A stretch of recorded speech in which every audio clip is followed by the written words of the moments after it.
गर्मियों का आगाज था और सूरज की तेज धूप पूरे शहर पर फैल रही थी। रमजान का मुबारक महीना भी उन्हीं दिनों में आया था। शहर के एक छोटे से मोहल्ले में रहने वाला अली इस रमजान के लिए बहुत परजोश था, लेकिन उसे एक फिक्र भी थी। गर्मी बहुत ज्यादा थी और रोजा रखना आसान नहीं लग रहा था। सहरी के वक्त उम्मी ने अली को आहिस्ता से जगाया। अली बेटा उठ जाओ, सहरी का वक्त हो गया है।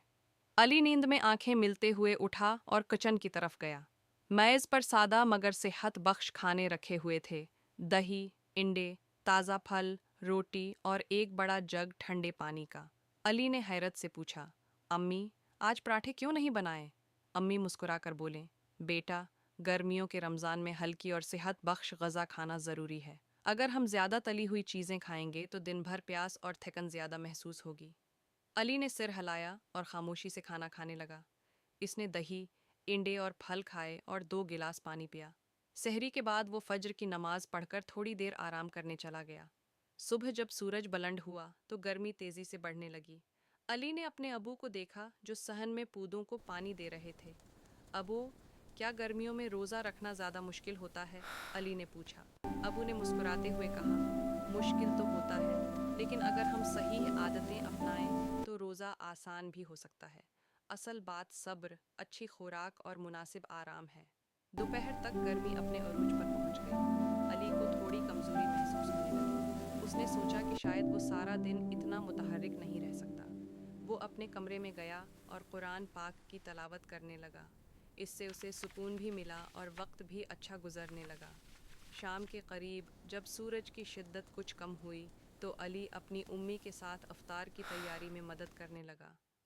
अम्मी ने मेज़ पर खजूरें, फरोट चाट, सलाद और ठंडा लीमू पानी रखा था। अली ने पूछा, अम्मी, हम इफ्तार में ज़्यादा तली हुई चीज़ें क्यों नहीं बना रहे? अम्मी ने जवाब दिया, क्योंकि ज़्यादा तली हुई चीज़ें सेहत के लिए अच्छी नहीं होते, ख़ास तौर पर गर्मियों में।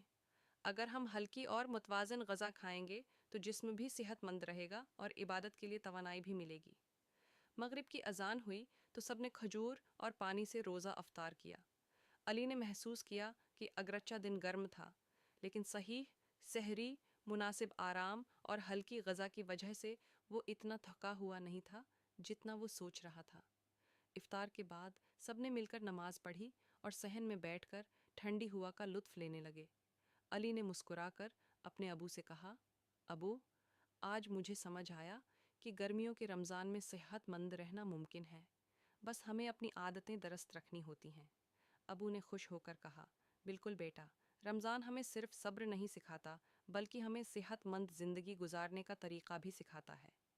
इस रात अली ने दिल में अहद किया कि वो पूरा रमज़ान इसी तरह गुजारेगा, सेहतमंद सहरी, मुतवाज़िन इफ्तार, ज़्यादा पानी और इबादत के साथ। उसे यकीन था कि अगर इंसान नीयत अच्छी रखे और सही तरीक़े अपनाए तो गर्मियों का रमज़ान भी खूबसूरत और आसान बन सकता है। और यूं अली का रमज़ान सिर्फ इबादत का ही नहीं बल्कि सेहत, सब्र और शुक्रगुजारी का महीना बन गया।